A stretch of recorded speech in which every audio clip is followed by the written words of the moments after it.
Welcome students. Today I am going to discuss on Nyquist stability analysis. So in this session, we are going to see what is a Nyquist plot and how to draw the Nyquist plot. From the Nyquist plot, how to determine the stability of the system.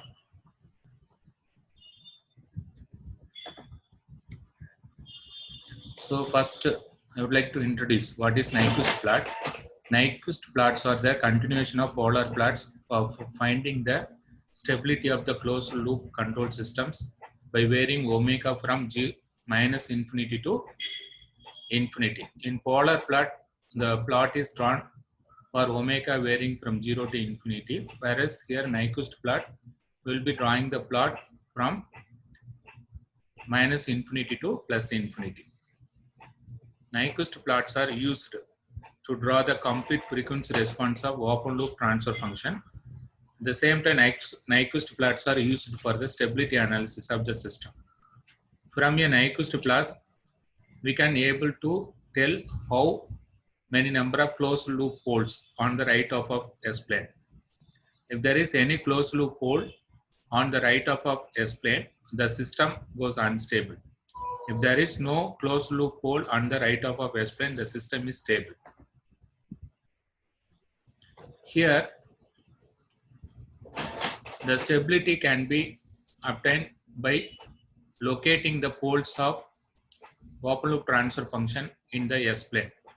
So here you can see this is the x-axis in the S-plane and this is the imaginary axis, j omega axis.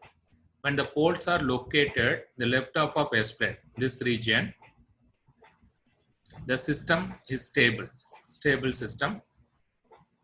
So how the output varies with respect to time based on the pole location. Here you can see the output response curve, and here this is the response curve, whereas the poles are located under negative real axis. These are all complex poles. Suppose if the poles are located on the imaginary axis, the system will be oscillatory in nature. So whereas the output, the magnitude will be oscillating with a constant magnitude with a specified frequency. Suppose if the poles are located on the right of S-plane, the system will be unstable. So where here you can see the response go on increasing with oscillations, which will lead to the system to be unstable. So this is the response for a pole located on the positive real axis. So by locating the poles of system, we can state whether the system is stable or not.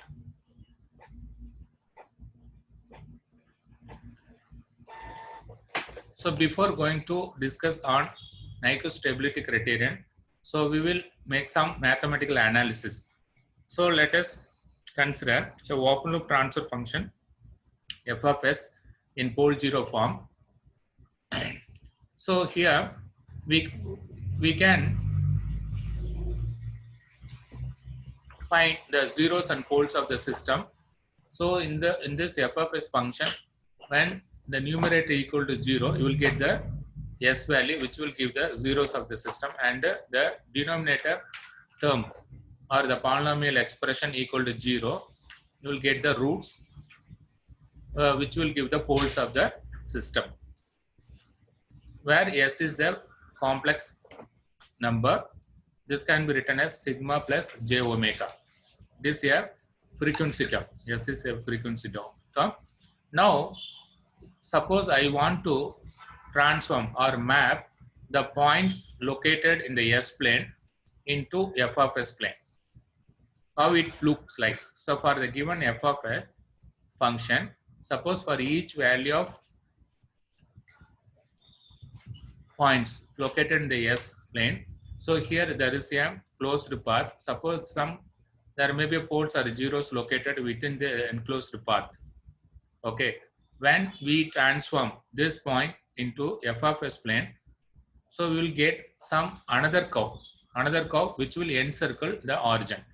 This may encircle either clockwise or counterclockwise depending upon the poles or zeros of the system. So likewise, we can map the S-plane values into f of s plane, and finally whether it encircle origin or not. Based on this, we can come to a conclusion of the stability of the system. So let us consider for different cases. Suppose there are two zeros located in the right half of S-plane, which is within the a closed path. Now I transform these 2 point zeros into f of s plane.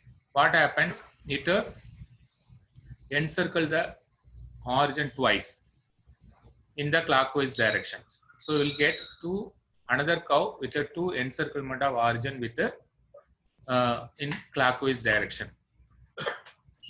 Suppose there are poles located in the right half of S plane, which is enclosed in a S plane.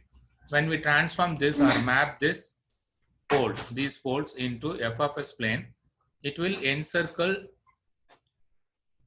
in a anti-clockwise direction the f of s plane.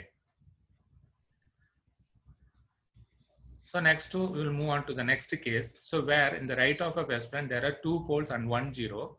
So corresponding two poles, there will be a two encirclement in the anti-clockwise direction, and one encirclement will be in the clockwise direction. So net will be anti-clockwise direction. So one pole cancel 1 0. So finally we'll get a closed path or encirclement of the plot at origin in the anti-clockwise direction. Suppose there are two zeros and one pole. In this case, the zeros is greater than number of poles. So 0 and poles cancel out. So net will be only 1 0. So corresponding to 1 0, when we map into f of s plane, so we'll get a closed path which will encircle the origin in the clockwise direction. So in the same way, if you proceed, so if there are two number or equal number of poles and zeros in the right half of S plane, then when we map into a f of s plane, there will be another curve in the f of s plane which will not encircle the origin. So you won't get any encirclement of plot in the f of s plane. And another case, here you can see there are two poles and 1 zeros, the right half of S plane, but this is not in an enclosed path. So in this case also, you won't get no encirclement in the f of S plane. But here for 1 0 and the pole will cancel. So for corresponding to a pole, there will be a plot which will be in the f of S plane. So we'll get only one curve closed path which will be the right half of S plane, which will not encircle the origin. This is what we discussed for different cases. So mathematically this can be expressed as n is the number of encirclement, which is equal to p, number of poles, minus z is a number of zeros. Suppose if n is positive, that is p is greater than z, that is number of poles is higher than the number of zeros. So in that case, the direction of encirclement of origin of f of s plane will be anti-clockwise. Suppose n equal to 0, that means p equal to z, number of poles equal to number of zeros. So in that case, there will be no encirclement of origin of f of s plane. And the last case is, if n is negative, then the direction of encirclement of origin of f of s plane will be in the clockwise direction, because number of zeros is greater than number of poles. So this is the basic fundamentals before we discuss about the Nyquist stability criterion. So in the Nyquist stability criterion is mainly used for closed loop system. So for a closed loop system, C of s divided by R of s is equal to G of s divided by 1 plus G of s H of s. So here the characteristic equation is 1 plus G of s H of s. So in the open loop transfer function, in the denominator there will be only poles.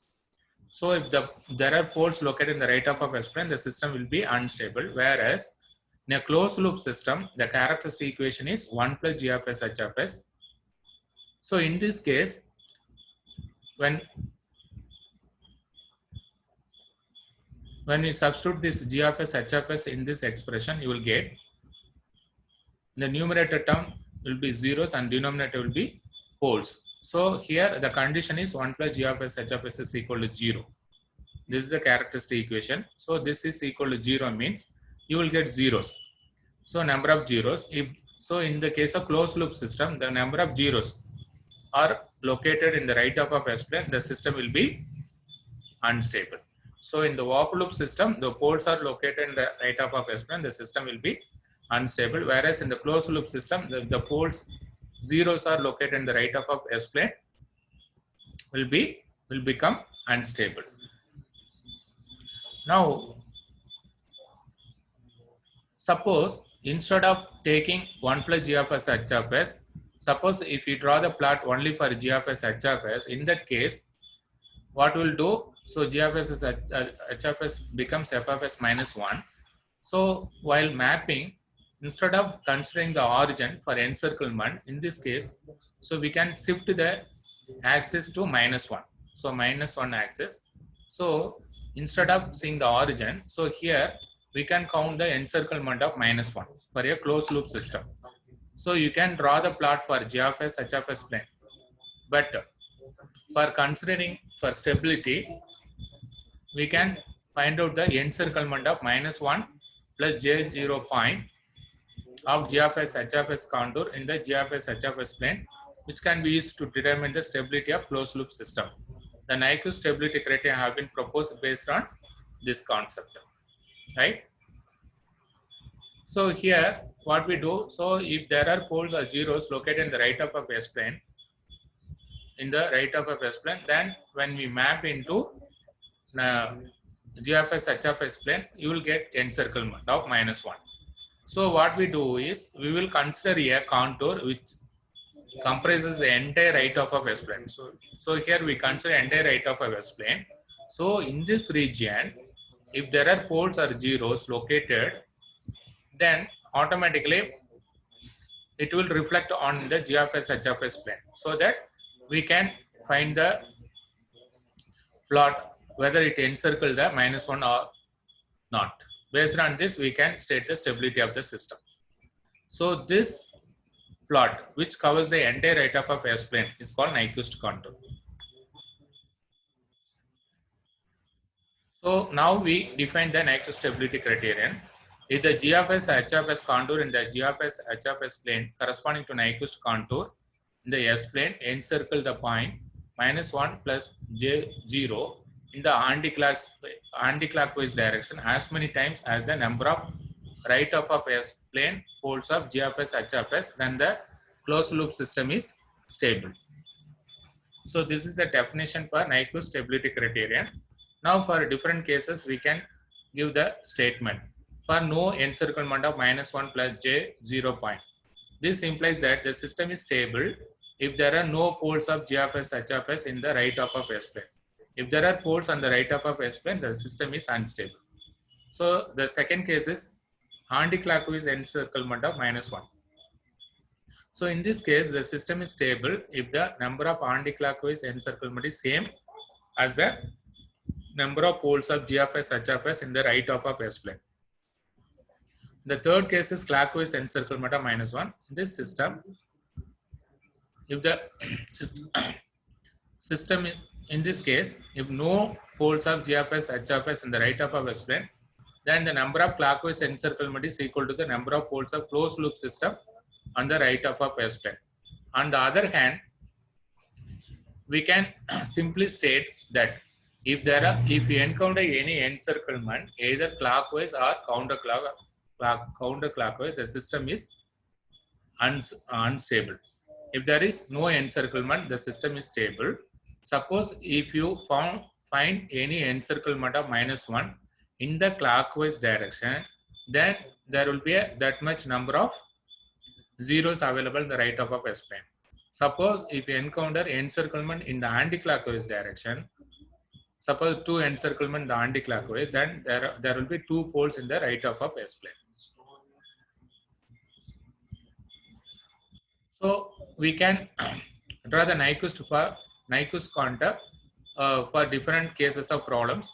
So here the first case is there is no poles at origin. So here there will be only three sections. So only C1, C2, C3.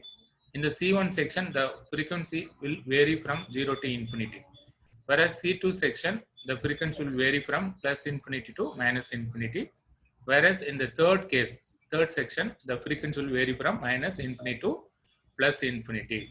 Whereas for the second case, Nyquist contour, if there are any pole, this can be obtained from the transfer function, open loop transfer function. If there is a pole at origin, so in that case, so you draw a small circle which is negligibly very small radius. Okay, you will get another region. So starting from, suppose this is negligibly very small radius. So this radius will be, this side will be 0 positive and this side it is 0 negative.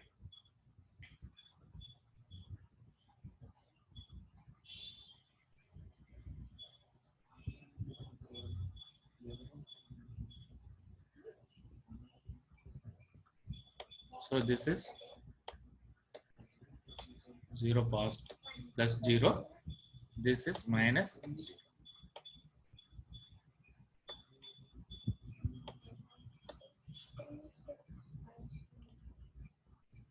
So here you will get 4 sections. One is from plus 0 to plus infinity, and plus infinity to minus infinity, and omega varies from minus infinity to minus 0, then minus 0 to plus 0. So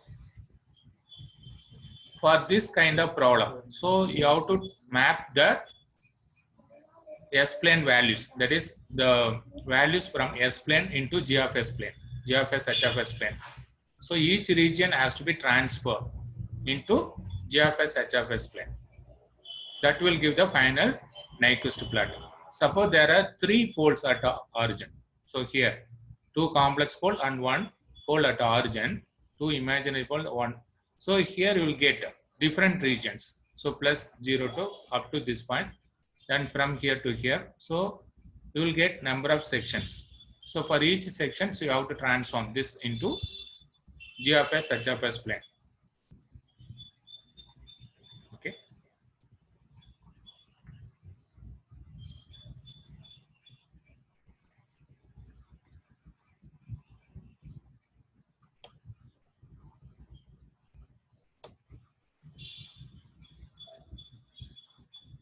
So now let us solve a problem. Suppose you are given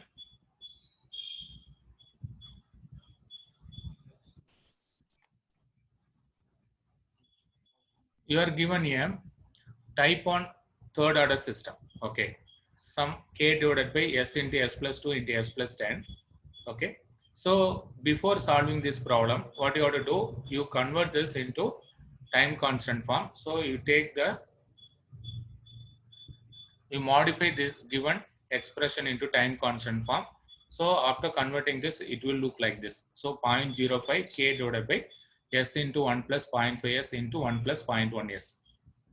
Okay, now replace s with j omega. So we'll get 0.05 k divided by j omega into 1 plus j 0.5 omega into 1 plus j 0.1 omega. Right? This can be written in real and imaginary parts. Okay. So real part and imaginary part. In rectangular, you can represent in the rectangular coordinate form in order to find out the crossover point. Okay. So here in this problem, this is a type 1 and a third order system. So if you draw a plot for this, naturally, suppose a rough drawing of polar plot for this will look like this. So here,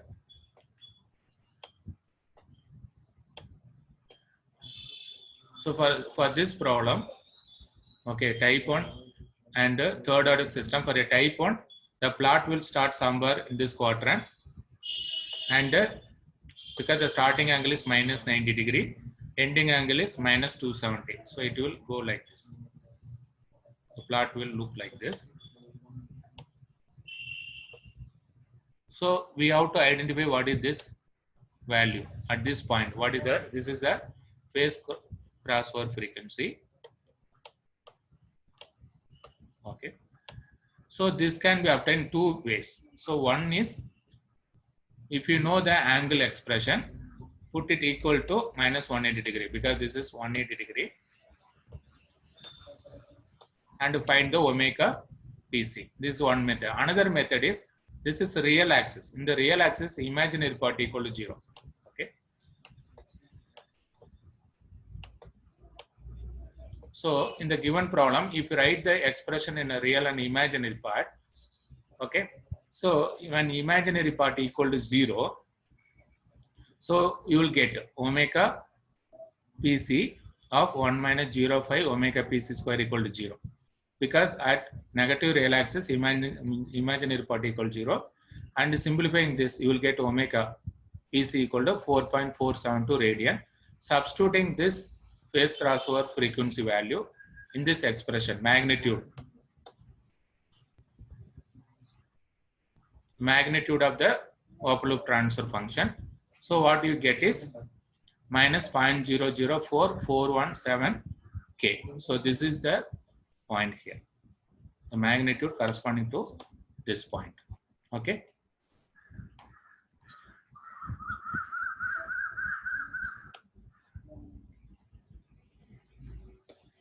So once you know phase crossover everything, so here you can see that, so there is a pole at origin. Here there is a pole at origin. There is a one pole at origin. Okay, so you draw a small circle here, which is negligibly very small radius. So this is one section. Then from plus 0, starting omega equal to plus 0 to plus infinity, this is section C1, and plus infinity to minus infinity C2, and third is minus infinity to 0 minus, and finally minus 0 to 0. So the next step is to transform this into G of S H of S plane. That will give the final Nyquist plot.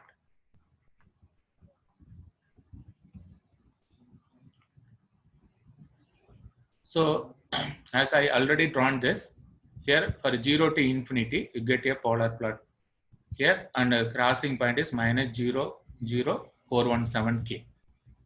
This is the section 1, that is 0 to omega infinite. This is S plane curve.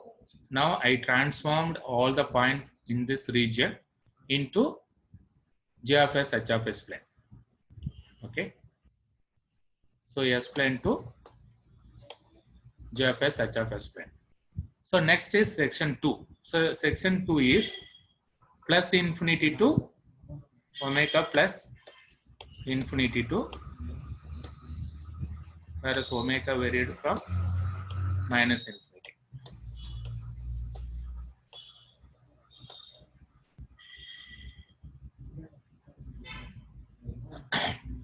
So here what we do is we take the given problem. So this is a given G of S H of S. So here omega value is very, very large. So compared with 1, it is very, very large. Here also compared with this, so you will get the denominator as S cube. Okay. So K divided by S cube. So G of S H of S will be K divided by some S is cube. Okay. So here S is, here you can see R tends to S equal to R tends to infinity. S value is infinity. So automatically G of S, its magnitude becomes 0. Okay. Whereas the angle will vary. So e power minus j theta. So the angle expression limit R tends to 0, R e power j theta, R is infinity. Whereas e power j 3, because S cube, so e power j 3 theta. Okay. Here it is j omega cube. So j square on the minus 1. So that is why here it is minus j 3 theta. So whereas theta is pi by 2, it varies from pi by 2 to minus pi by 2, 180 degree. So first it start here, and it is negligibly very small radius, R tends to 0. So here from here to here, 1 theta and another theta and another theta and end it here. Because 3 theta, theta is equal to pi. It varies from pi by 2 plus minus pi by 2 plus pi by 2. Okay, that is totally 180. So from this region to this region and this region to this region. Okay, so minus, here it is pi by 2, here it is minus pi by 2. Okay, this is the, when you map this infinite radius plus infinity to minus infinity into G of S H of S plane, it will merge to 0 in the G of S H of S plane. But when you closely look, the curve will look like this at the origin.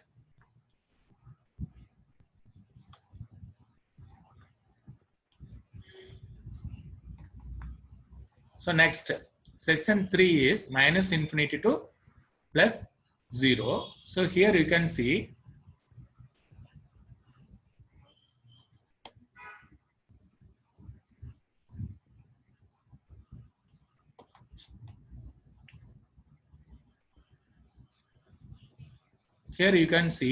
this plot is from minus infinity to minus 0. That means if you compare this with plus 0 to plus infinity, which is a polar plot, you will get mirror image of polar plot. Okay, just invert that plot. Whatever you get as a polar plot, just invert that plot. You will get the mirror image of the polar plot. This is the, when you transform this into G of S H of S plane, you will get the mirror image of polar plot. So next, fourth section is, again you take the expression, and when you compare with this section 4 is negligibly very small radius, because this is minus 0 to plus 0.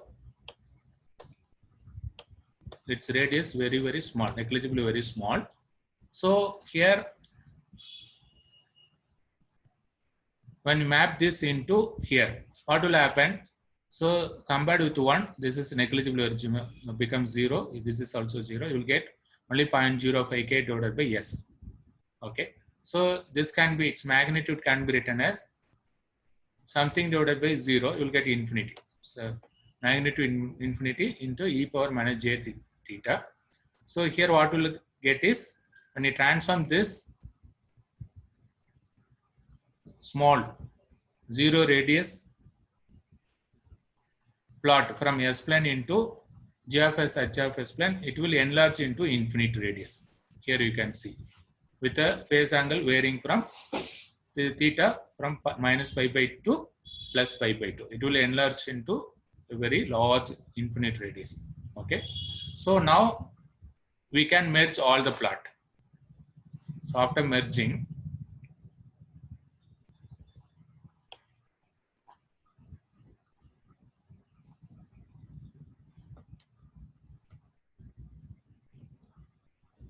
the final Nyquist plot will look like this.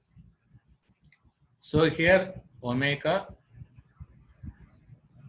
here it start here 0 to infinity. This point omega equal to infinity, and from plus infinity to minus infinity. Here this is minus infinity. From minus infinity to minus 0, plus minus 0 to plus 0. It is enlarged to infinity. So this is the final. Now you can see that the crossing point is minus 0.00417 k. We don't know k. So you have to select the value of k in such a way that the system may be stable or unstable region, or it may be a margin stable. So for that, what we do is put this is equal to 1. So what you'll get from this, you can get the k value is 240. When the k values, the gain value is 240, it will exactly passes through minus 1. So this point. Okay. That means the system will be marginally stable. Suppose if the k value is greater than 240, okay, it will enclose the minus 1. So the system will be unstable. At this point, you can suppose this is minus 1. When k is greater than 240, it encircle This is a one end circle and this is another end circle. So we'll get two encirclement in the clockwise. So the system is unstable. And if the k value is less than 240, then the system will be stable. Okay, because it is excluded from the -1. It is not encircling -1. The system will be stable. So the range of k value for which the system is stable is this one, 0 to 240. So this is the procedure you have to follow for drawing the Nyquist plot.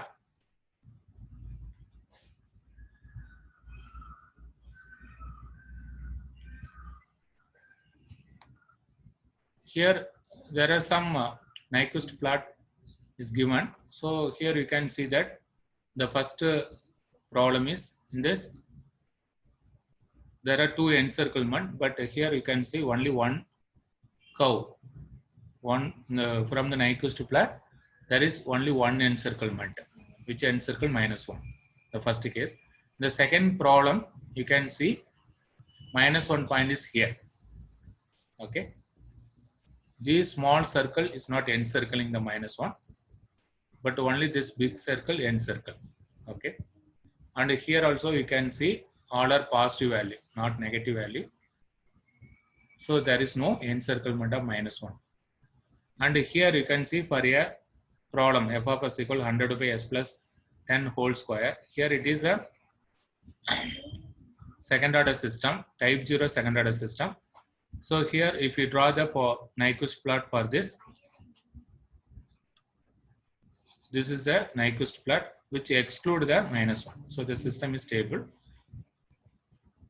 And also open loop holes. If you find open loop hole for this, s equal to -10, -10, which is on the negative real axis. So naturally the system is stable. Here also all the pole values are negative. Okay, the system will be naturally stable. Here you can see, here also there is two circles, but it is not encircling -1. The system is stable. Likewise, for a given problem, you can draw the Nyquist plot and you can find the system, if the system is stable or not. And here, this is a typical problem. Here, this. So in this problem, the f of s is equal to 1 by s power 5 into something. So here you will get 5 encircle of -1. Okay. And this is typical cases of infinite gain margin and infinite phase margin. Here you can see for infinite gain margin plot, after drawing the plot, you can see it excluded from the -1. Okay, one thing. And if you draw a small circle, it partially intersect the Nyquist plot. Whereas for infinity phase margin, even though it here you can see it is also excluded from the plot, but this Nyquist plot will be within the unit circle. These are all some typical cases of Nyquist plots.